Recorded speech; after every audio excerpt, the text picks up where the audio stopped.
From Fox 8 Sports, this is the Overtime Podcast. From the Fox 8 studios in New Orleans, this is the Fox 8 Overtime Podcast. I'm your host, Sean Fazende.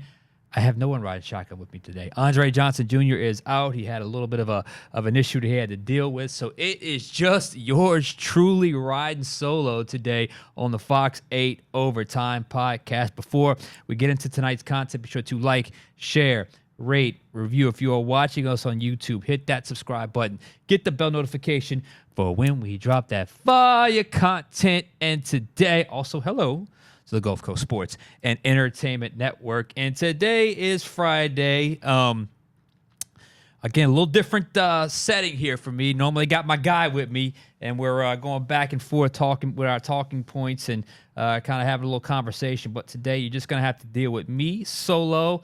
Hey, the situation calls for it. You got to step up when it happens. So today, it is Friday, a big day in the city of New Orleans. Happy early Mardi Gras to all y'all out there doing the parade thing for that first weekend. I love the first weekend. It's locals weekend.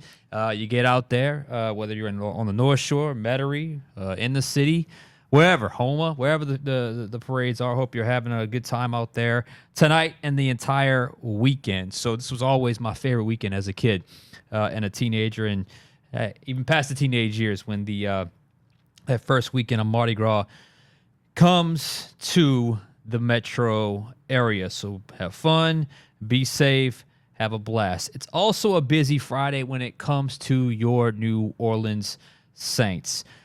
The Kellen Moore coaching tree, the Kellen Moore coaching staff is filling up more and more by the day. And on Friday, he made a huge hire on the defensive side of the ball with Brandon Staley as defensive coordinator. The name we all had heard, the name we all expected, the name finally happens. That means now Kellen Moore has all of his top lieutenants in place.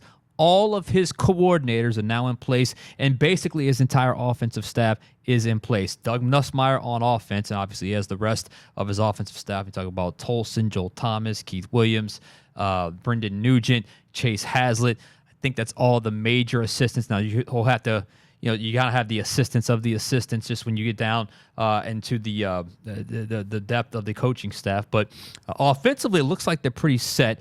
On special teams, it's Galliano, the former assistant special teams coach under Rizzi for like 5 or 6 seasons here in New Orleans. Well, he is a holdover from the previous coaching staff, one of 2 from the previous coaches. I guess you can call 3 when you consider that Joel Thomas was only here 2 years ago. It wasn't that long ago before he left, but obviously he is now back. And now, obviously, Brandon Staley is his defensive coordinator, his old boss. Kellen Moore's old boss. He hired the man that hired him out in L.A. He rejoins him in New Orleans as defensive coordinator. And, of course, that is where we are going to go with the big picture here tonight. Because, as we mentioned, Brandon Staley is the former boss of Kellen Moore. He hired Kellen Moore when Kellen Moore left the Dallas Cowboys to go join him out in L.A. in that 2023 season. That was a disappointing season for the Chargers. It was a tough year for Brandon Staley coming off. We'll get to this in a second. Coming off a season where they made the playoffs and blew a huge lead in the playoffs. Ended up losing and just kind of felt like from that point on, he was on the hot seat, and Kellen Moore came in. Obviously, things didn't work out, and I want to say Brandon Staley was let go during the season by like week 15. He was out of the Chargers, and obviously Kellen Moore lands on his feet, goes to Philadelphia, and has a great one season in Philadelphia, and gets the job here with the New Orleans Saints as head coach, and reaches back out to his old buddy Brandon Staley to come back to join his staff in a little bit of a role reversal. First and foremost, when I talk about the big picture of this Brandon Staley hire, it is very important that you understand, extremely important that you understand just how much of a seismic shift this is for the Saints defense in hiring Brandon Staley as defensive coordinator.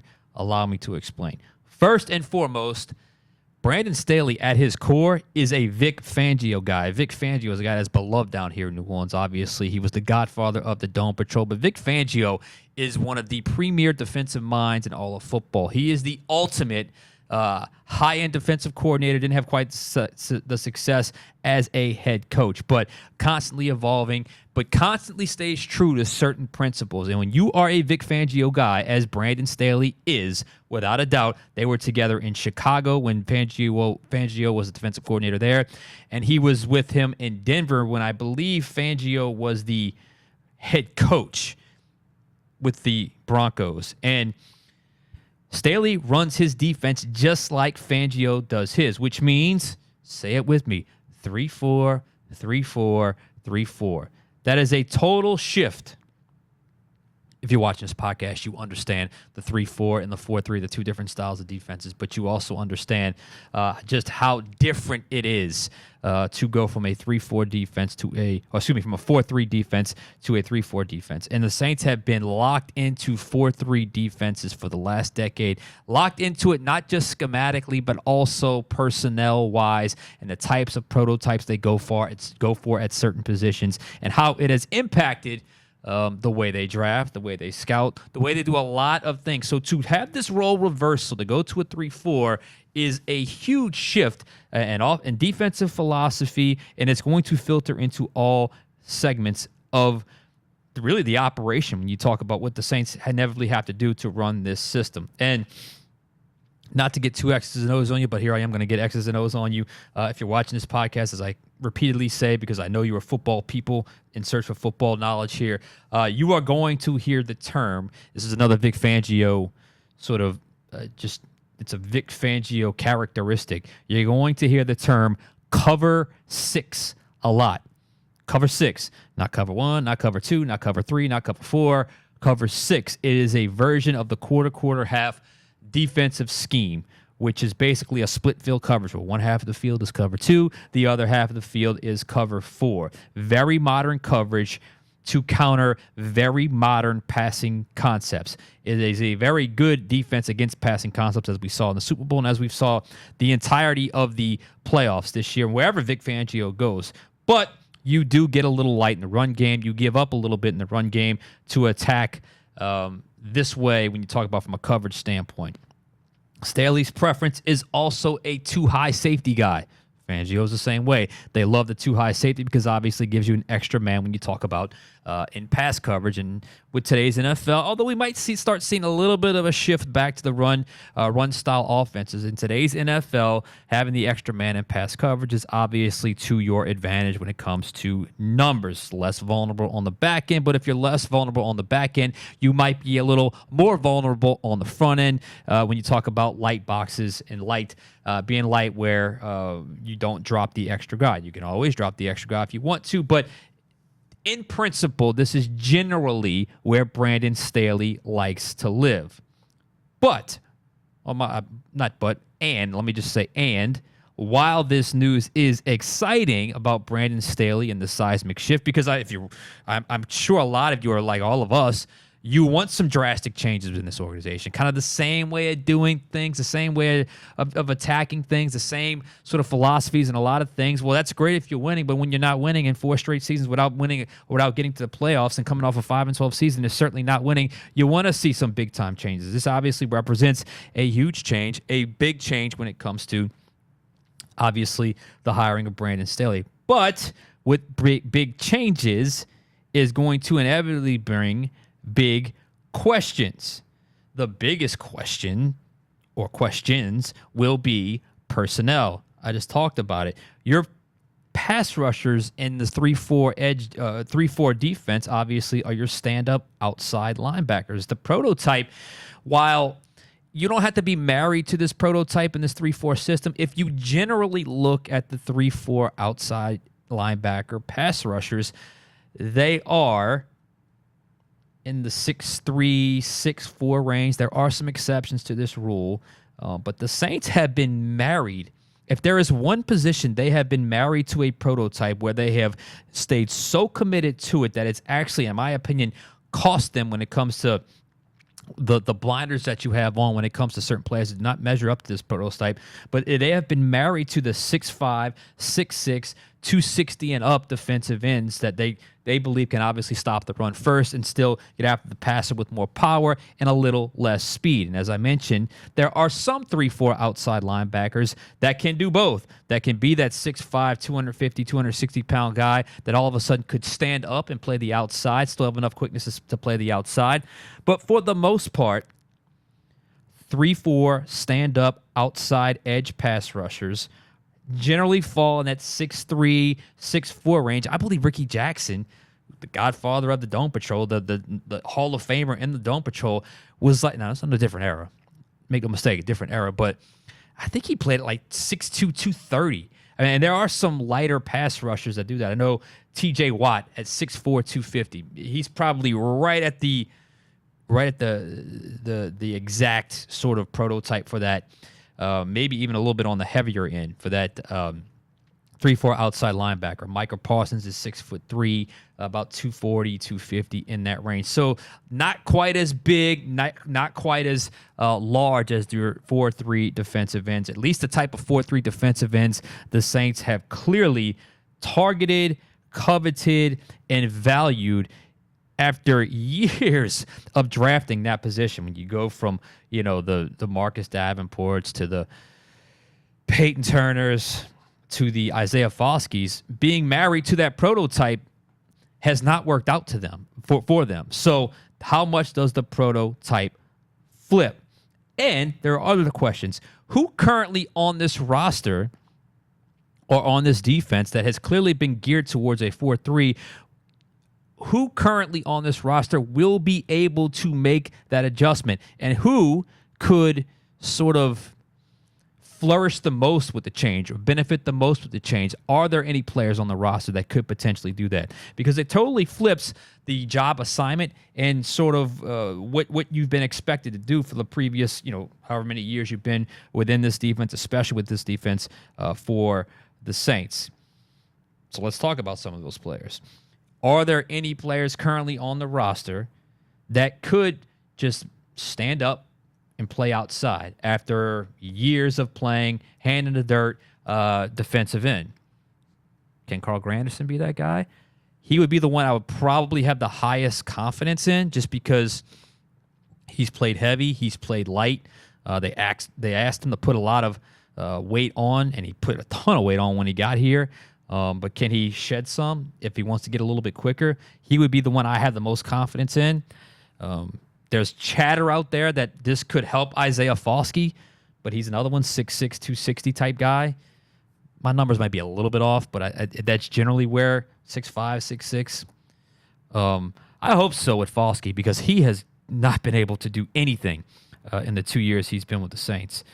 Chase Young, obviously he's a free agent. Can he be a guy has he done that before in his career? I know he's been at a few different stops. Has he done that before in his career? And can he do that? I know he's got quickness.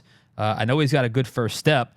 But is he better as a 4-3 guy or a 3-4 guy? Because there are some other responsibilities that come with playing outside linebacker, short of just go after the quarterback. There are certain things you have to do. Are any of these guys capable of adding a little bit of versatility to their game? I think those are legitimate questions that we do not know the answer to, and I'll be very honest with you. I do not think Brandon Staley knows the answer to. He will have to get in, learn these players, go through the process. There will be a lot of trial and error.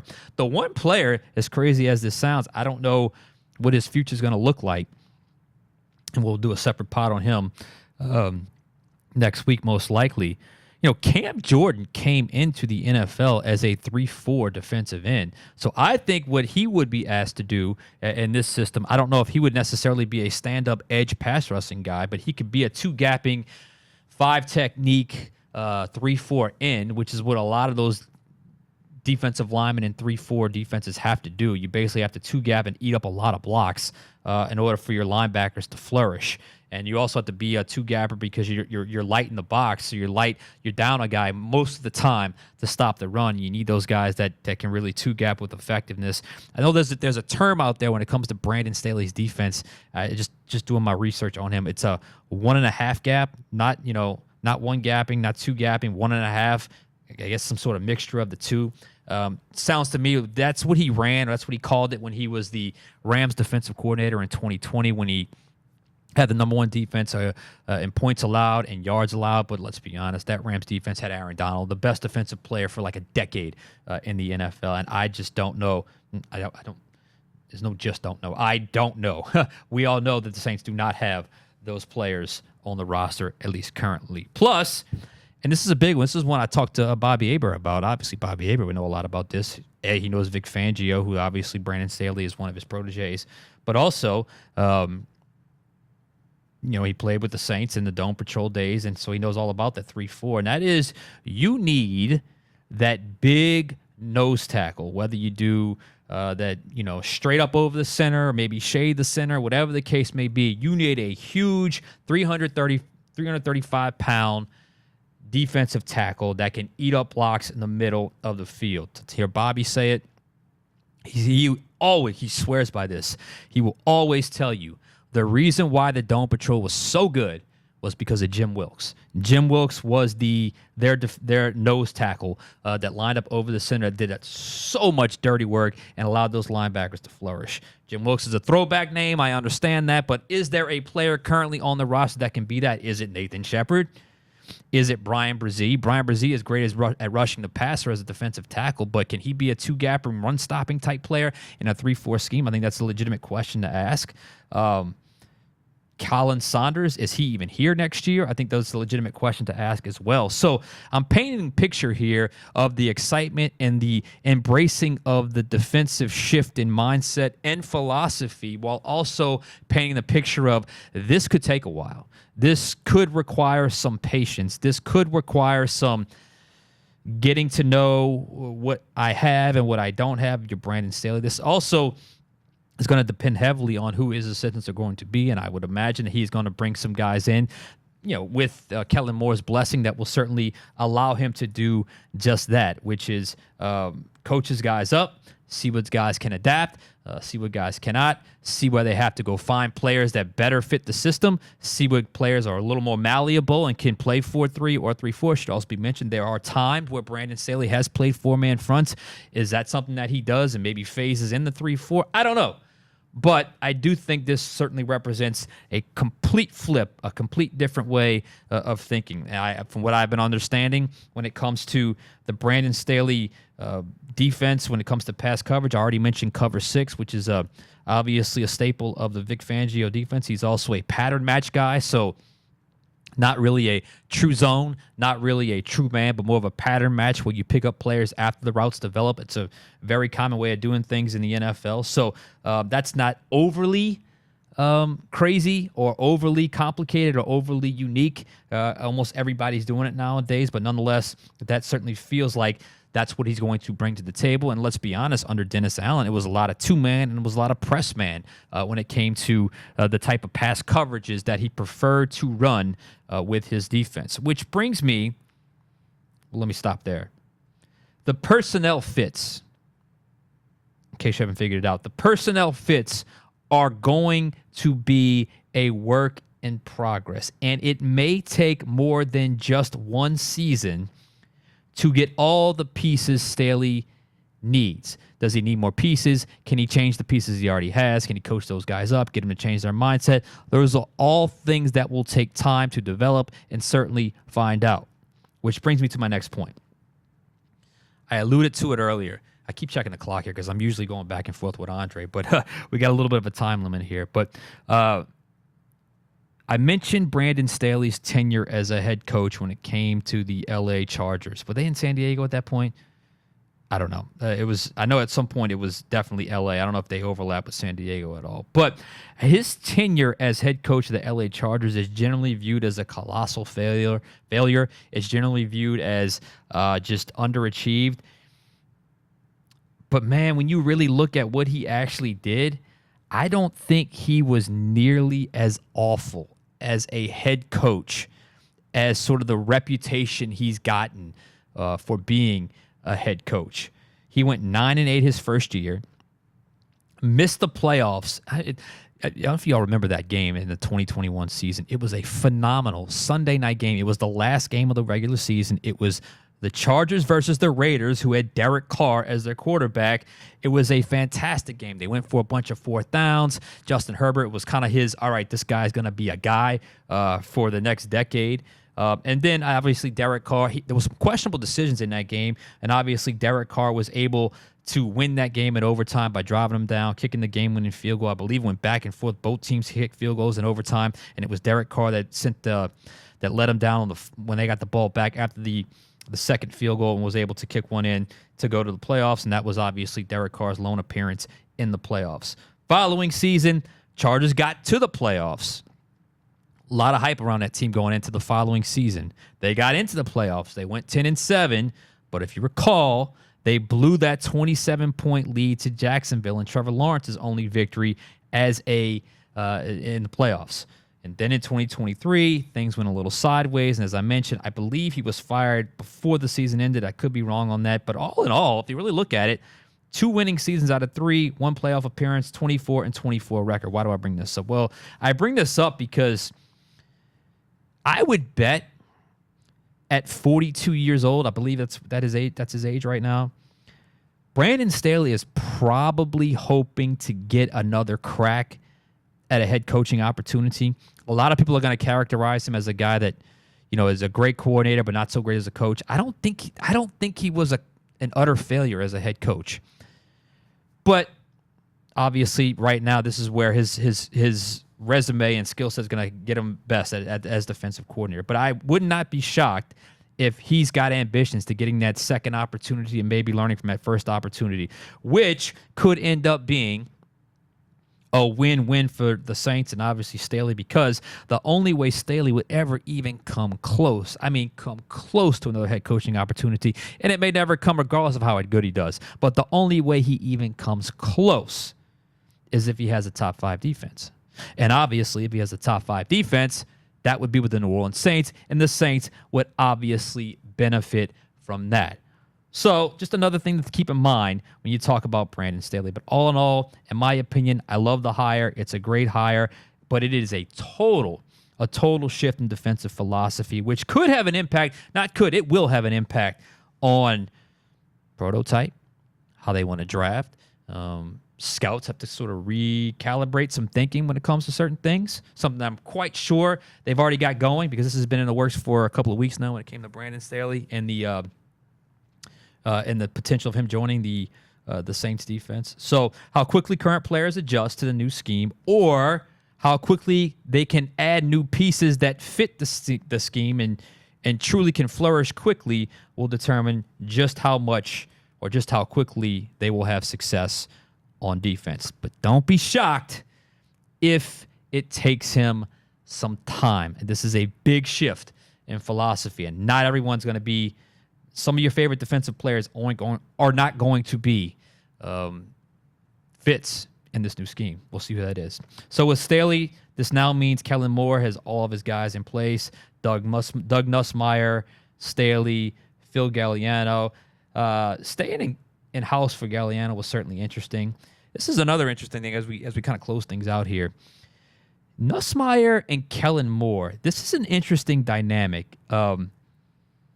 Nuss is significantly older than Moore and has a much deeper resume, which is interesting. Remember, he was an offensive coordinator at Alabama, at Florida, at Michigan, but yet Nussmeier, a man that's, I think 18, 20 years older than Kellen Moore, has been incredibly loyal to Kellen Moore. He's been at every single stop. Clearly there is something there when it comes to their chemistry, their comfortability, and frankly, adding him, Moore is going to go with guys that he feels the most comfortable with for his first staff here as a first-time head coach. We had a chance to talk to Doug Nussmeier at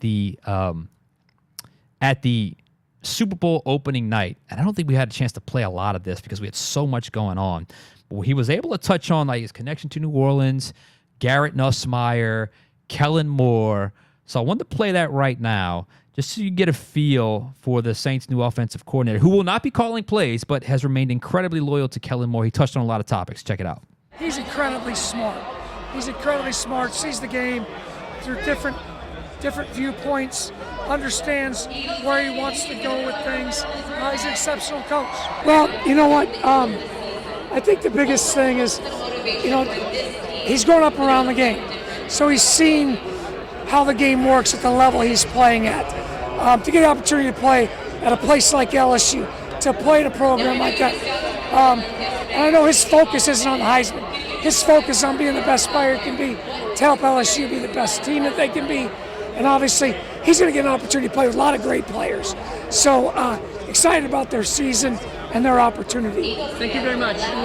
Coach, did he talk? I know a lot of guys don't stay the full 5 at one spot with your son. Did you have any talks with him about that? Was there ever a consideration? Because it felt like he's around with college football now. That's just not what happens. These guys end up leaving at some point. Well, I think for every individual, they have their own path. Yeah. And I'm proud of Garrett for choosing his path.